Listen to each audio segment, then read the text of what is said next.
Jake Moore was a man of quiet confidence.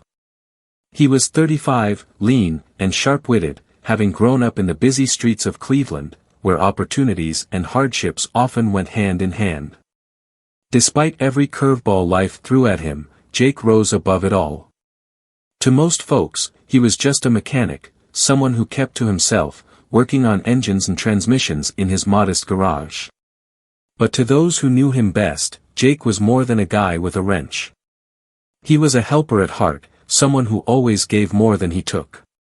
His garage sat on Main Street between a small diner and a dusty antique shop, so easy to miss that new customers often passed by without even noticing. But Jake had run that shop for over 15 years and didn't need fancy diplomas or top-of-the-line gear.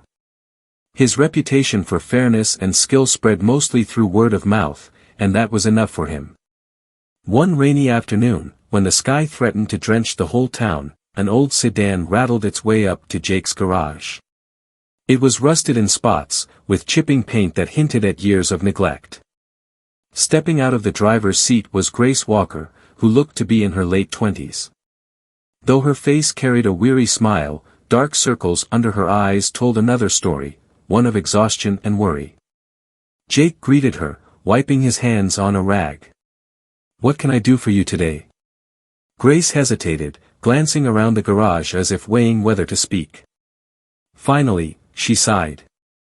"My car's been sputtering. I'm hoping you can fix it." Jake nodded. He figured it was the engine or maybe the fuel system, nothing too fancy but likely important enough to cause real trouble. "Let's pull it in," he said simply, not one to overpromise. He got to work, poking around wires and spark plugs, examining the engine block and all its components. While he worked, Grace sat on an old bench by the shop's entrance, staring at her phone but not really looking at it.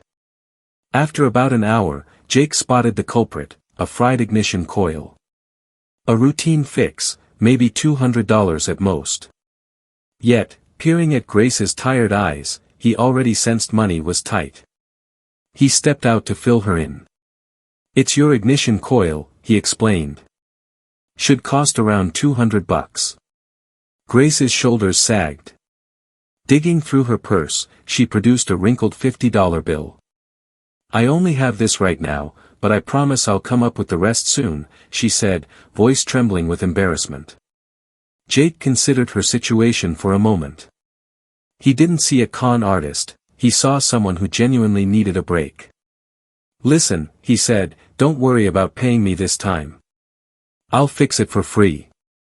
Grace blinked, shocked. "But, why?" Jake shrugged. "Sometimes folks need a little help. Just get back on the road safe, okay?" Tears welled in Grace's eyes. "You don't know how much this means to me. I don't know how to thank you." "You don't have to," Jake replied softly, then got back to work. Within another hour, the car sounded like new.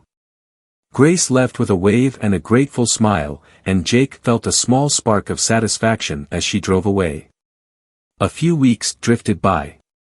Jake continued with life as usual, fixing transmissions, rotating tires, and enjoying the simple rhythm of his days. He seldom gave Grace another thought, assuming she'd gone on her way. Then, one day, she returned. The same old sedan sputtered to a stop in front of the shop. Jake heard the engine's wheeze and recognized it instantly.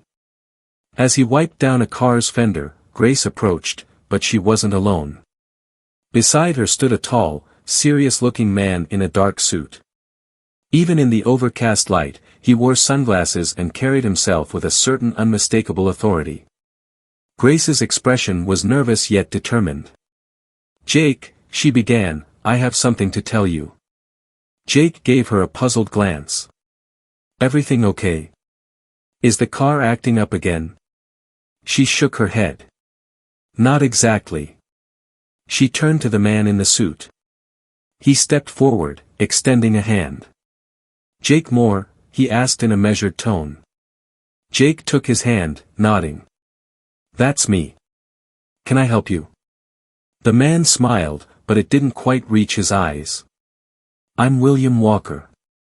Grace here is my daughter. Jake couldn't hide his surprise. He looked at Grace, who was clutching a small envelope. Her hands shook as she held it out to him.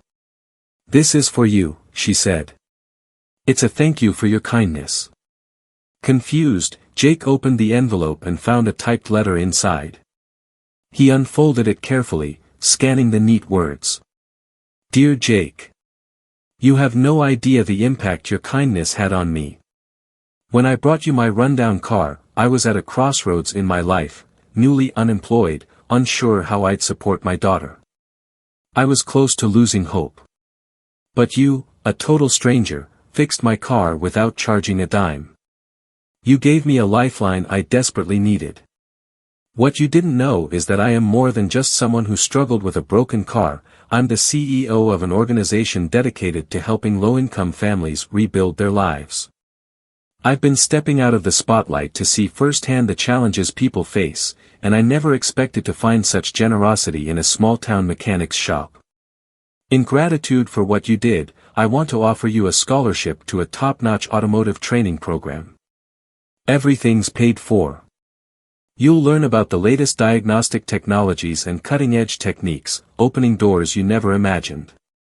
Please accept this gift, not because you need it, but because you deserve it. You've already given me and my family more than we can repay.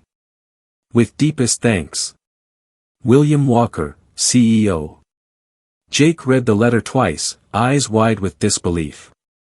He'd always seen himself as just a small-town mechanic, nothing more. Now, Grace's father was handing him a chance to advance in ways he'd never dreamed. William watched him silently. Finally, he said, "You don't just fix cars, Jake. You fix lives. And now it's your turn to see how far your talents and kindness can take you." That afternoon, Jake's life changed. He accepted the scholarship and prepared to move to a larger city where he could train on state-of-the-art automotive systems. The once quiet mechanic with a modest garage was suddenly on a whole new journey, filled with promise, fresh challenges, and a renewed sense of purpose. And as he packed his few belongings, Jake reflected on how a small act of kindness, fixing someone's car for free, could ripple out into something far greater. Sometimes, it's those everyday moments of compassion that can reshape not just one life, but countless others, for good.